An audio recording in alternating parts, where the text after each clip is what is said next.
en contradiction avec la géométrie projective qui ne conserve ni les angles ni les distances.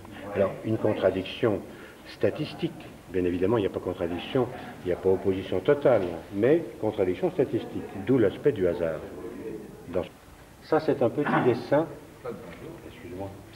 Un petit dessin, en fait, a été fait sur une petite fille de 2 ans.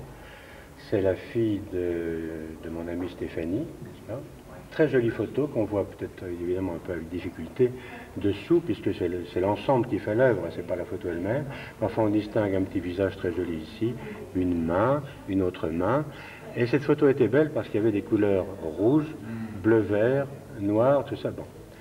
Je suis parti là-dessus vraiment sans chercher rien d'autre que des 37 degrés et une figure. Si bien que là, parce que je ne suis quand même pas obsédé par la figure Vulcain, je ne la cherche pas partout, elle vient ou elle ne vient pas. Hein. Mais ce qui est intéressant là-dedans pour moi, c'est comme les angles de 37 degrés et cette espèce de prisme général qui allie tous ces angles en ajoutant des perpendicularités, qui font comme dans les cristaux. On voit très bien un quartz ou d'autres figures, d'autres pierres qui auraient des clivages un peu de cette nature. Et puis ce que j'aime, c'est ce qui apparaît, une petite main comme ça qui apparaît par derrière, un petit visage comme non pas un fantôme, mais en tout cas une évocation du passé. Ici, Paul Kechtel, qui est un ami assez récent, mais qui d'ailleurs, grâce à qui je dois cette exposition, puisque c'est lui qui m'a présenté le propriétaire de ces lieux, était au bord du Jourdain, n'est-ce pas? Et quand j'ai vu la photo de lui au bord du Jourdain, tout de suite j'ai vu, parce que l'œil se développe de façon très très sensible avec ce travail, et je dois bien avouer que quand une figure comporte des angles de 37 degrés, je les perçois instantanément, et je ne me trompe jamais. D'ailleurs c'est très banal en soi, le cerveau a des capacités considérables à cet égard que l'on ignore d'ailleurs dans une large mesure. Donc je lui ai dit, tu me prêtes la photo, il m'a prêté la photo, agrandissement, et voilà le résultat. Alors ce qui est très particulier ici, c'est que les figures Vulcain, il y en a 3, qui souvent apparaissent soit seules, soit 2, soit 3 en effet, mais là, elles forment un éventail, elles ont même centre, c'est-à-dire qu'elles constituent une figure archétypique d'une incroyable force, liée en plus à la Trinité, puisque 1, 2, 3, cette Trinité qu'on retrouve si on veut 1, 2, 3, 1, 2, 3 en bleu, enfin il y a quantité d'évocations de ce type. Le triangle de Pythagore est partout, en voilà un, en voilà un deuxième allongé, en voilà ici un petit doré qui n'a aucune chance d'être là, sinon par hasard, puisque ce point-là aurait pu être là. À ce moment-là, pourquoi la photo est coupée là? Il n'y a aucune raison. Par conséquent, ce travail est en relation symbolique directe, et là je me hasarde un peu, avec, disons, la religion juive, ou même chrétienne, qui met la Trinité en faveur, n'est-ce pas, sachant que Vulcain, qui est l'assemblage de 4 triangles de Pythagore, on en voit ici un deuxième, et puis par symétrie par rapport à cette droite, on a les autres, eh bien, ces symboles sont associés à des formes. On trouve ici le double carré, aussi, qui tombe à des points très particuliers. Pourquoi ce point-là est là? Il est bien évident qu'en partant d'ici, je pouvais arriver tout à fait ailleurs que là pour avoir le double carré. Aucune raison que cette distance soit la moitié de celle-ci. Eh bien, elle l'est, n'est-ce pas? Or, le double carré, c'est le plan du temple de Salomon, n'est-ce pas? Et Paul Kechtel s'intéresse particulièrement à cette religion. Par conséquent, c'est curieux, elle est au bord du Jourdain. Ben voilà. Alors, il se trouve que tout l'arrière-plan symbolique de ce travail est parfois très fort. Ici, et comme par hasard, c'est une petite fille qui a 2 ans aussi, décidément, c'est mon ancienne épouse. Elle tenait une poule dans ses bras, et au cours d'une cérémonie familiale, nous avons exhumé cette photo. Tout de suite, j'ai vu des 37, évidemment, en particulier ici. Là, on voit bien un petit brin d'herbe ici, un petit brin d'herbe là. Il se trouve qu'ici, il n'y a plus de gros brins d'herbe blanc comme celui-là. Là, il n'y en a plus, après non plus. Alors, quand l'œil est exercé, il voit tout de suite, et tac, c'est pile 37. Ceci pour expliquer comment j'ai trouvé les angles bleus. Et de fil en aiguille, comme d'habitude, les deux vulcains qui apparaissent, avec un grand vulcain ici en plus qui vient du haut, comme ça, n'est-ce pas? C'est très curieux. Et personnellement, j'aime bien ce dessin à cause de la dynamique des angles, et puis la petite robe blanche. Voilà, rencontre avec une femme qui s'appelle Marika, d'ailleurs par l'intermédiaire de Paul Cachetel, qui avait une pierre bleue. Et de cette pierre bleue, qu'elle trouvait très belle, et qui lui sert d'objet en quelque sorte. Il fallait bien avoir cet objet avec elle. J'ai vu tout de suite là encore les angles sur cette pierre et je lui ai proposé de photographier chacune des deux faces. On a pris rendez-vous pour photographier la pierre au Palais Royal. Moi, je laisse. Le cinéaste travaille. D'accord. Les photos ont donc été faites. Et quand j'ai commencé à les travailler, le résultat ne s'est pas fait attendre. Bien entendu, les 37 bleus sur la pierre, les 37 rouges qui unissent les sommets des 37 bleus, et là on n'est plus dans l'image, on est dans la géométrie, et enfin les deux figures vulcains, argentées et dorées, qu'on aperçoit ici. Et sur l'autre face, même processus, avec là encore deux figures vulcains. Alors évidemment, je ne peux pas démontrer qu'on n'en trouverait pas d'autres. Comment pouvoir le démontrer? C'est absolument impossible. Par contre, quand l'histoire se termine sur chacune des faces, il se trouve que j'ai deux vulcains à chaque fois. J'aurais pu en trouver un troisième, j'aurais pu n'en trouver qu'un. C'est tout à fait indépendant de ma volonté, car je ne cherche absolument pas à faire la même chose sur une face et sur l'autre. Alors, pour la petite histoire, mais si on veut s'amuser un peu avec les symboles, il se trouve que cette pierre, pour cette femme, est en relation avec, disons, une histoire amoureuse, on peut appeler ça comme ça, et que des deux premiers vulcains qui représentent éventuellement chacune des personnes, dont elle, au second, il y a un rapprochement. Alors, évidemment, c'était merveilleux pour elle de voir que première face sont déjà dans la même direction, mais un peu loin, et sur la deuxième face, même direction, encore plus la même direction, mais tout près.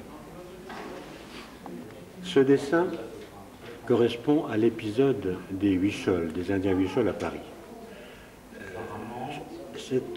Un jour, je devais rencontrer quelqu'un suite à cette conversation avec les Huichols, et en passant dans une rue où déjà les numéros des portes, les photos même sur la vitrine du café, tout ça me racontait une histoire, j'ai aperçu une tache de peinture sur le sol, dont l'allure me faisait penser à un cerf.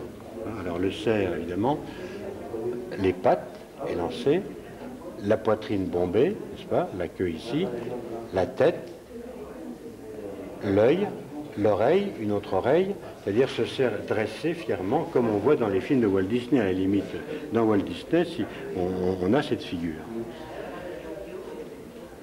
J'ai vu tout de suite que les angles correspondaient à mes sensations habituelles. Je suis donc revenu faire la photo, et ça a donné ce travail qui est très simple. J'aime beaucoup les travaux très simples aussi, c'est-à-dire qu'on a là deux exemples qui se contredisent.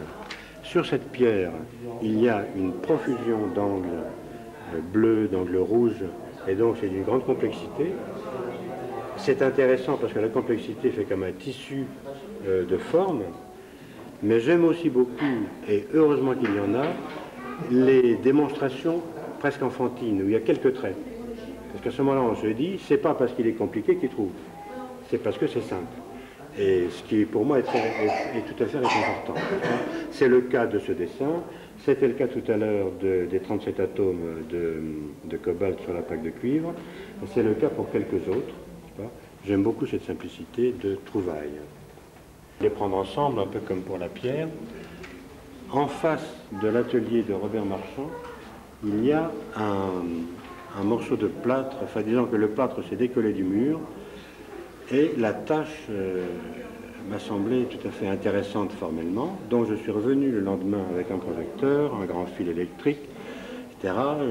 Par chance, la porte n'était pas fermée, bref, j'étais tout heureux tout heureux que je puisse faire cette photo du premier coup, car je n'avais pas pris rendez-vous avec l'école, c'était un samedi ou un dimanche peut-être même. Bref, tout se passait très bien. C'est donc avec enthousiasme que je me suis lancé dans l'étude de cette figure, qui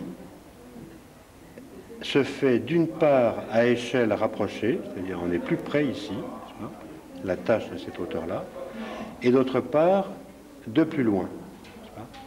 Alors on constate une certaine similitude entre les deux, mais pas totale, c'est-à-dire que si certains angles apparaissent bien de la même façon, le changement d'échelle fait que la précision de la géométrie et des rencontres n'est pas exactement la même. On voit en plus d'autres choses, et donc c'est pas tout à fait similaire. C'est le seul exemple que j'ai fait d'ailleurs de la sorte. Par ailleurs, l'intervention de ce point en dessous de la brisure de plâtre ne pouvait pas se faire sur ce dessin puisque c'est en dessous, et elle apporte pour moi beaucoup. Je préfère d'ailleurs celui-ci à celui-là. Il est plus simple, il a une espèce d'évidence. Par ailleurs, le fait de la photographie et du projecteur donne sous le calque qui est ensuite photocopié ces effets de lumière qui donnent un côté pour moi très intéressant à la matière. Il y a une lumière qui part d'ici et qui traverse la géométrie en se perdant comme ça. On la voit un peu ressortir ici, puis là c'est sombre. Pour moi, cette matière est une espèce de matière picturale, alors que la technique n'a aucun rapport avec celle de la peinture, évidemment, et que le hasard, il joue sa place. Mais moi, j'aime bien le hasard. Ce travail a une origine très particulière que je peux raconter comme un petit roman. Chez un ami qui s'appelle Patrick Saint-Jean, j'étais invité à dîner, il y avait la photo de la Terre au mur, la Terre vue du ciel. Et à un moment, je vois sur la figure, je sais pas, parce que l'entraînement à la géométrie que je fais me donne une espèce, comme Léonard de Vinci, je ne me compare pas du tout à Léonard de Vinci, mais Léonard de Vinci disait que dans les taches sur les murs, on peut lire quantité de choses. Et le travail géométrique que je fais me prédispose de plus en plus à cela. Donc, je vois sur cette photo Magellan. Alors, je peux quand même dire où il est, même si vous ne le verrez pas à l'image, mais voilà les deux yeux, voilà le nez, la chevelure derrière, le grand chapeau, les deux manches ici qui se terminent comme ça, tac, l'ouverture de la manche, bref, je vois Magellan. Et ce qui est amusant, c'est que Patrick Saint-Jean me dit, j'ai un ancêtre qui a été sur le bateau de Magellan. Je crois même qu'il a sauvé la vie de Magellan. Enfin bref, ça commençait très bien, l'histoire. Alors, de fil en aiguille, il a bien voulu me confier sa photo. Je l'ai en plus, je lui ai rendu très très vite en ayant fait les photocopies. Mais à ce sujet, j'ai une anecdote très intéressante sur les nombres. Il se trouve que, j'en ai pas parlé depuis le début, la symbolique des nombres, en tout cas une symbolique des nombres, qui m'a été donnée partiellement par Robert Changeux, qui était d'origine du 37, dont je parlais tout à l'heure. Je crois que j'en ai parlé de Robert Changeux tout à l'heure. Il m'avait dit, Monsieur Gensling, votre nombre c'est 14. Et 14, ça veut dire tertiel. Par conséquent, la Terre vue du ciel, pour moi, j'étais dans ma tête dans le 14. Quand on a retourné la photo, il y avait une inscription. Le numéro de la photo, c'est 131. 131, 13 plus 1 égale 14. Bon. Je ne dis pas que c'est banal, mais enfin, un scientifique me dira, bon, ben, c'est un petit hasard. Ce qui est plus curieux, c'est que le lendemain, en achetant Libération, j'ai vu qu'à l'heure où nous travaillons sur cette photo, où on la regardait, Magellan, etc., Ariane décollait pour son 131e vol. Et quoi de mieux comme symbole pour tertiel qu'Ariane? Voilà. Alors, ce genre de hasard, pour moi, a quand même beaucoup plus de poids qu'une simple petite coïncidence. Ça prend sens, c'est tout à fait curieux. Et là encore, on rejoint Breton. Celui-ci a également une histoire. C'est l'histoire d'une carte postale que j'ai reçue qui représente la flamme de l'Etna. J'étais chez Paul Castel, précisément, qu'on a vu tout à l'heure en photographie, et il me dit, au fond, ton vulcain, c'est le volcan. Et le volcan nous relie au centre de la Terre, par la flamme. Bon, il me dit ça à 6 heures du soir. Je rentre chez moi, et dans ma boîte aux lettres, j'avais une carte postale dynamique représentant la flamme de l'Etna, et me disant, Cette image est extraordinaire, je l'ai vécue de la chambre d'hôtel, et je me sentais relié au centre de la Terre. Et je ne truque absolument pas cette histoire. Alors évidemment, quand une histoire commence comme de la sorte, je me dis, vu en plus l'allure de cette flamme, 37 degrés ne doit pas être très loin. Alors, j'ai donc implanté très vite sur l'agrandissement ce 37 degrés, qui passe ici, qui passe là, qui passe là, qui passe là, mais j'admets très bien qu'on me dise, tu aurais pu le mettre plus à gauche, plus à droite, un petit peu. Bon. Le deuxième également. Le deuxième d'ailleurs résulte beaucoup du fait que quand j'ai mis cette droite, je tombe ici, c'est le cas de la photo exacte. Hein. La verticale me donne automatiquement la symétrie. Il se trouve qu'elle colle. Bon, ici, cette droite est sur la photographie, c'est la tangente à ces deux masses de rochers. C'est un donné de la photo. Eh bien, quand je prends ce point-là, ce triangle est de Pythagore.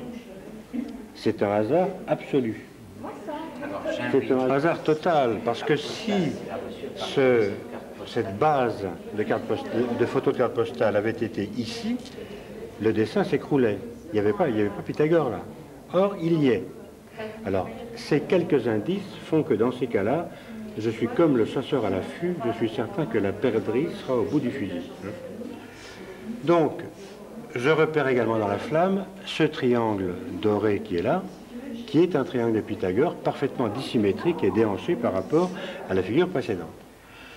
Il se trouve que ces figures constituent des vulcains divers. On les voit argentés, ils sont trop nombreux pour que je les compte, mais enfin, en voilà un ici, tac, là, avec son centre ici, 148, 111, 74. Il y en a un dans l'autre sens, il y en a un lié à ce triangle de Pythagore, enfin bref. J'en étais là, déjà assez satisfait du résultat. Quand je remarque un jour que si je mène la tangente ici à cette flamme, et ici là, je suis exactement à 37. Alors je trace cette droite et je fais cette ligne bleue qui existait déjà d'ailleurs, elle était en argenté. Et j'ai dit, j'ai Pythagore ici. Et puis je m'aperçois que quand je mène l'horizontale de ce point-là, je tombe pile sur un point de la figure. Et que ceci fait un carré. Alors, déjà, ça fait deux hasards de suite. Alors, je dis, tant qu'on y est, continuons. Je relance les dés, en quelque sorte. Et à ce moment-là, je prolonge, et boum, ça tombe là, et ça fait un double carré. Or, cette droite, ici, inclinée, et celle-ci, n'ont aucun rapport géométrique de ce type, n'est-ce pas? Donc, le double carré est là. Très bien. Je le mets en bleu. Et puis, 8 jours passent, je regarde ce dessin, et je dis, mais non d'une pipe, si je prolonge ce trait, et celui-ci, est-ce que ça ne fait pas 37? Non seulement ça fait 37, mais ça tombe sur cette ligne qui préexistait. Par conséquent, il y a là un enchaînement de constructions géométriques non aléatoires parfaitement extraordinaires. Pour moi, c'est un des plus invraisemblables que j'ai pu faire, celui-ci. Ce tableau vient d'une photographie que j'ai faite chez Robert Marchand, dans le Midi. C'est une photo d'un de ses platanes. Évidemment, c'est difficile à voir là, mais enfin, disons que c'est vu d'en dessous. Voilà le tronc, hein, et puis une branche qui part. Le ciel apparaît là. On voit des feuilles. Enfin bref, on regarde vers le haut. Cette photo que j'avais faite m'est apparue très très belle une fois développée, parce que bon, je fais des photos et puis je ne me rends pas toujours compte de ce qu'elle vaut. Mais une fois qu'elle a été tirée, j'ai dit, oh là là là, que cette photo est extraordinaire, quelle image de l'arbre.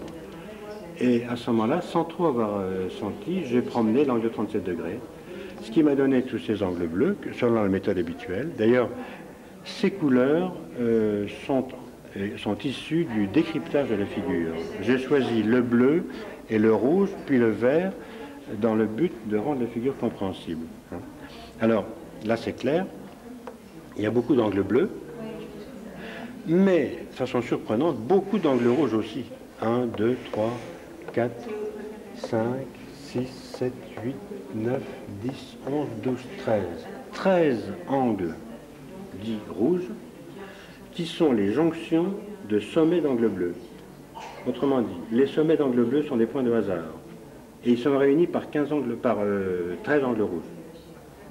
Voilà, le hasard est contredit.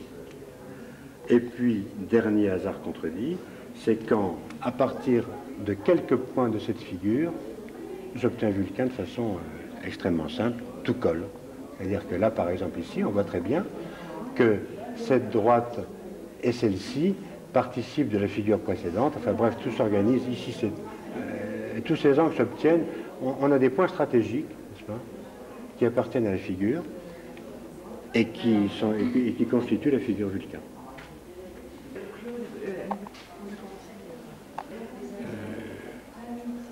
Une amie me dit un jour, tu devrais t'intéresser à la Joconde. Alors, ça m'a semblé d'abord un peu bizarre, parce que la Joconde est un personnage tellement célèbre que je ne voyais pas ce que j'allais ajouter à la Joconde.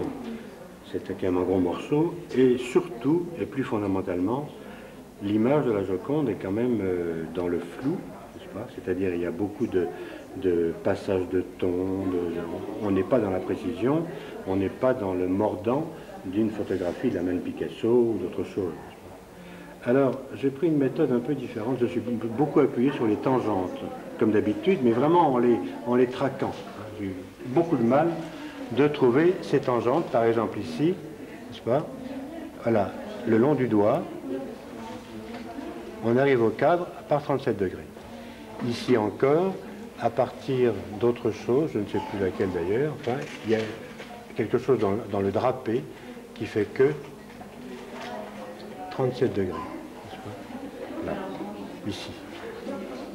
Mais tout ceci est impossible à expliquer après. Il faudrait avoir le calque, avoir la photo et puis prendre son temps. Pas possible. Et de fil en aiguille, je suis arrivé à 5 Vulcains. C'est le seul dessin où j'ai 5 Vulcains.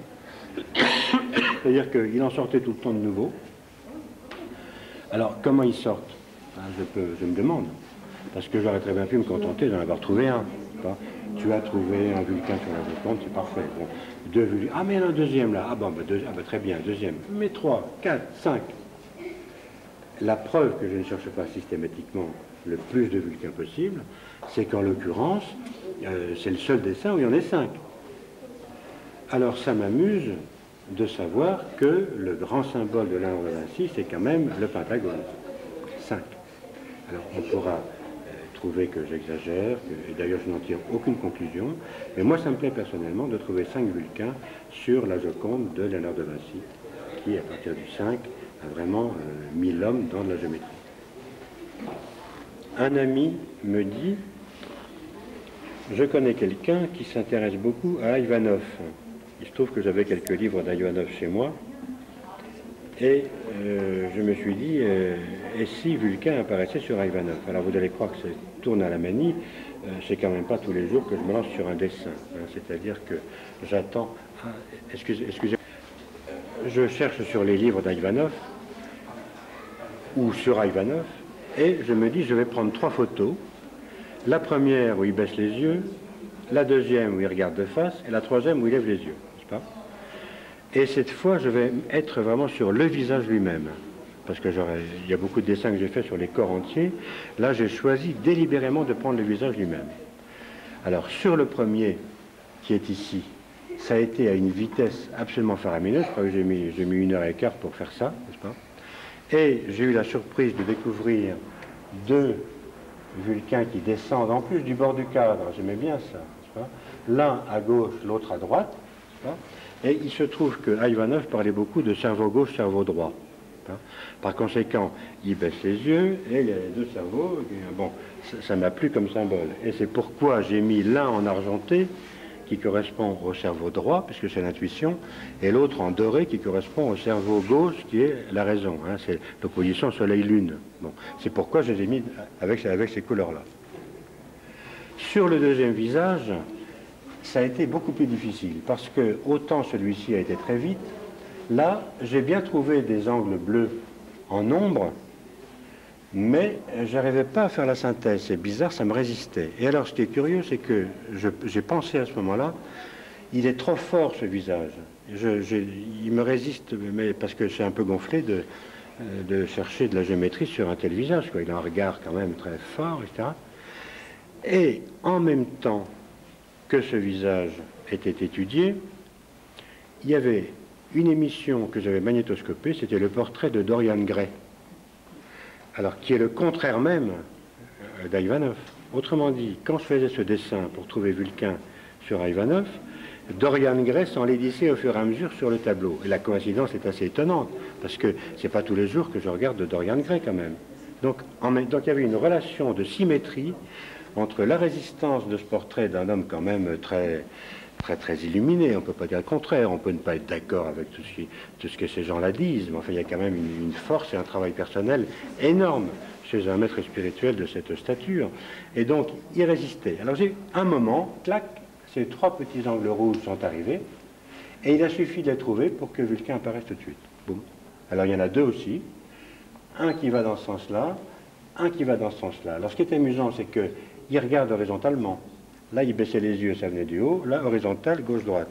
Donc ça me plaisait. Voilà. Et puis le troisième, où il lève les yeux. Alors cette fois, ça a été encore plus difficile que pour celui-ci. Vraiment très difficile. Je n'y suis arrivé qu'en prenant en considération les yeux ici. Alors soudain, tout ça, ce qui fait une chose assez curieuse, une espèce de concentration invraisemblable. Et à ce moment-là, mais j'en étais content, un seul Vulcain vers le haut. C'est-à-dire la synthèse, l'unité. Hein. C'est-à-dire qu'il baisse les yeux, il est encore double, comme ça il est sur Terre, il est double, il lève les yeux au ciel, tac, synthèse, un seul Vulcain. Alors quand je raconte ça, je me fais un peu plaisir peut-être, mais pour moi c'est une certaine beauté narrative. Pour moi, je la ressens comme telle, mais je suis très conscient qu'on peut se moquer de moi affreusement. Qu'est-ce qu'il va chercher avec ces trucs? Enfin, bon, bref. Cela étant, il n'y en a qu'un, alors je n'ai pas cherché plus loin. Évidemment, on pourrait me dire, un scientifique me dirait, mais cherchez un deuxième, puis un troisième, vous allez trouver. Non. Il y a un moment où l'histoire s'arrête. C'est-à-dire que, comme dans beaucoup d'histoires, je crois que c'est vrai en création, dans toute œuvre de création, quel que soit son niveau, il y a un moment où ça s'arrête. On l'a fait. C'est-à-dire qu'on ne va pas rajouter, on ne va pas continuer. L'histoire s'arrête, elle est bouclée, en quelque sorte. Et c'est la seule réponse que je peux donner à ce constat qu'à un moment, mon dessin s'arrête. Alors j'ai trouvé un Vulcain, 2 Vulcains, 3 Vulcains, 4 Vulcains, peu importe. C'est fini, m'arrête. L'énergie, d'ailleurs, retombe à ce moment-là. On est content d'avoir fait ce qu'on a fait, et puis ça s'arrête. Là, on pourrait peut-être voir les 1, 2, 3, 4, 5, 6. Il y en a 6 qui sont mis d'ailleurs à dessin ensemble. C'est vraiment des études géométriques. Alors je pourrais faire un petit commentaire sur chaque. On peut commencer par celui-ci, le carré. D'ailleurs, il porte le numéro 5, parce que c'est le premier où j'ai intégré cette figure Vulcain à un ensemble plus vaste. C'est-à-dire, à partir du carré que Le Corbusier utilisait pour le nombre d'or, où on voit ici le triangle de Pythagore qui est là, n'est-ce pas? Quand j'ai vu ce dessin en relisant le modulor, je me suis dit, s'il y a le Pythagore, il y a forcément Vulcain, rien qu'avec des droites. Alors on trouve rien qu'avec des droites, en effet, on trouve là, et ça fait la croix de Malte. Pas du tout, c'est à cause de la symétrie de la figure. Les cercles qui sont là n'ont aucune utilité pour la construction, je les ai mis parce que ça agrémente la chose, et puis ça donne des propriétés, mais on peut tout faire uniquement avec des droites. Donc ça c'était le premier où Vulcain cessait d'avoir une existence strictement individuelle, mais s'intégrait à une chose plus collective, touchant au nombre d'or, aux proportions, etc. Donc c'est le plus ancien. Alors, là, ce travail-là correspond à une recherche systématique des polygones à n côtés. Hein. Je crois que c'est jusqu'à 11, c'est-à-dire 1, 2, 3, 4, 5, 6, 7, 8, 9, 10, 11, avec un seul cercle, le cercle qui est tout autour, mais ensuite on les obtient uniquement avec la règle. Ce qui est très curieux, parce que normalement, pour faire ces polygones, il faut le compas. Eh bien non, le compas une seule fois pour le cercle, et ensuite avec les droites. Alors c'est ça qui m'a amusé, c'est d'obtenir tous ces sommets des différents polygones qu'on retrouve ici. Hein. Par exemple, ici j'en suis un, c'est peut-être le 7e, je ne sais pas. On voit ici tous les angles qui partent, sans se servir du compas. Là, on l'a vu tout à l'heure peut-être déjà, c'est quand j'ai trouvé que Vulcain pouvait sortir du cercle, et pas seulement du carré, c'est-à-dire que d'une certaine façon, ce dessin-là et celui qu'on a vu là-bas sont la préfiguration de cette rencontre entre le carré et le cercle générant la figure Vulcain. Puis alors, un jour, on va revenir à celui qui est ici, le premier. Un jour, je m'aperçois que quand on met un carré et qu'on le surmonte d'un triangle équilatéral, qu'on met ensuite un autre carré à côté, enfin bref, c'est un peu compliqué à dire, et qu'on joint une certaine droite, on trouve le nombre d'or. Alors ça m'avait amusé, c'est à un 600e près ou à un 300e près. Ça m'avait amusé, et je me suis dit, puisqu'on trouve le nombre